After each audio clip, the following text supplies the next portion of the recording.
planong gawin or posibleng gawin ng grupo ni Coach Tim Cone sa susunod na window laban sa Australia at New Zealand. Ibinahagi nito sa media. Inamin din niya na kailangan nila ang presensya ni Kai Sotto sa mga susunod na bakbakan. Tanong, may posibilidad ba na makabilang ito sa hanay sa July? Tutukan po natin ang lahat ng yan, pero bago yan, pakisubscribe, like and share na lang muna para pareho tayong updated. Sa panayam ng media, inilabas ni Coach Tim Cone ang isa sa mga posibleng taktika na gagamitin ng kanyang grupo versus New Zealand at Australia sa susunod na window. Sa taktikang ibinida nito, may posibilidad na manalo umano sila sa mga bigating kuponang nabanggit. Narito ang kanyang pahayag. Tutukan natin si Coach Tim sa report ni Richard D. ng The Manila Times. Hindi tayo mananalo kung puro tira lang ang aasahan natin para umabot ng 55 points laban sa mga malalakas na team tulad ng Australia at New Zealand. Kailangan natin silang mapigilan at mapababa ang puntos nila kung gusto nating magkaroon ng tsansang manalo. Hindi tayo pwedeng makipagbarilan ng puntos sa mga yan. Hindi tayo mananalo kung ganong estilo ng laban ang papasukin natin.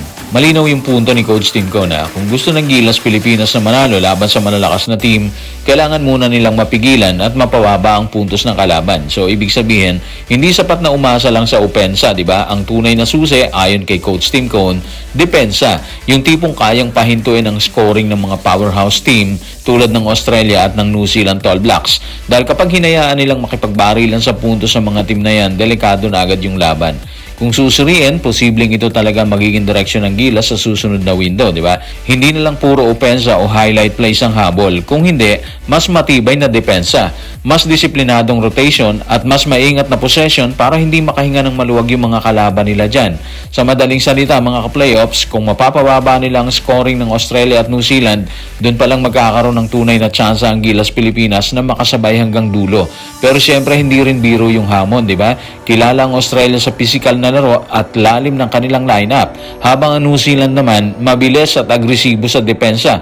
Kaya ang tanong ngayon, mga ka-playoffs, kaya bang gawin ng Gilas ang sinasabi ni Coach Tim Cone? Posible, pero kailangan halos perpekto ang depensa nila sa loob ng 4 na quarters, mga playoffs. Kapag nagawa nilang pabagalin ng tempo ng laro at mapigilan ng scoring run ng mga kalaban, doon pwedeng pumasok ang tsansa ng Pilipinas na manggulat sila.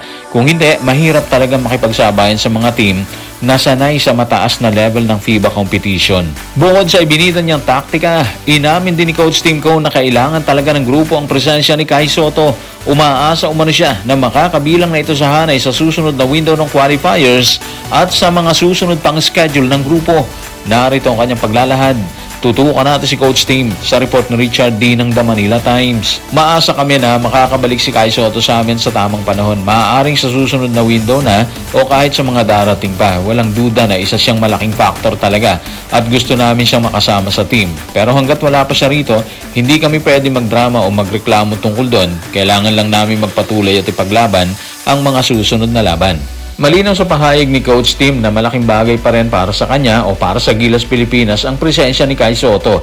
Hindi man sila umaasa ng todo, ramdam sa sinabi ng coach na ibang level lang na idadagdag ni Kai sa kupunan, lalo na sa depensa, sa rim protection at syempre yung inside presence niya, di ba? Sa totoo lang, kailangan talaga ng Gilas si Kai kung gusto nilang maging mas competitive laban sa mas malalakas na bansa. Kapag nasa loob kasi siya, mas lumalakas ang depensa at rebounding ng team. Nakita na rin natin to sa mga nakaraang laro, di ba? Nung nakasama nila si Kai Sotto, nagawa ng Gilas na manalo laban sa New Zealand. Maging sa Latvia, tinalo din nila. Mga panalong nagpakita na kaya nilang makipagsabayan sa mas malalaking basketball nation kapag kumpleto yung lineup nila. Pero may isang malaking reality check dito, mga ka-playoffs. Hindi rin sigurado ang availability ni Kai Sotto. Tuwing buwan ng July, kadalasan kasabay nito yung mga aktibidades na konektado sa NBA, di ba? Tulad ng training camp, summer league, o mga opportunity na para makapasok sa roster ng NBA team. Kung may ganitong pagkakataon si Kai Sotto, natural lang, yun ang uunahin niya dahil mahalaga yun sa kanyang karere. Dahil dito, mahirap umasa ng 100% na makakalaro siya sa window na yon sa July. Kailangan maging handa ang Gilas dito na maglaro kahit wala siya, di ba? Katulad ng sinabi ni Coach Tim, kailangan nilang mag-move forward. Gayunpaman, kung sakaling makasama si Kai Sotto, malaking boost ito para sa Gilas Pilipinas, hindi lang sa talent niya, ha? Kundi sa kumpiyansa ng buong team. Napatunayan na nila dati na kapag nandyan siya, mas malakas ang tsansa nilang makakuha ng panalo laban sa malalakas na kalaban. Sa madaling salita, mga playoffs, hindi pwedeng umasa lang ang Gilas kay Kai Sotto. Pero kapag available naman siya, ibang level talaga yung Gilas Pilipinas. So guys, maraming salamat.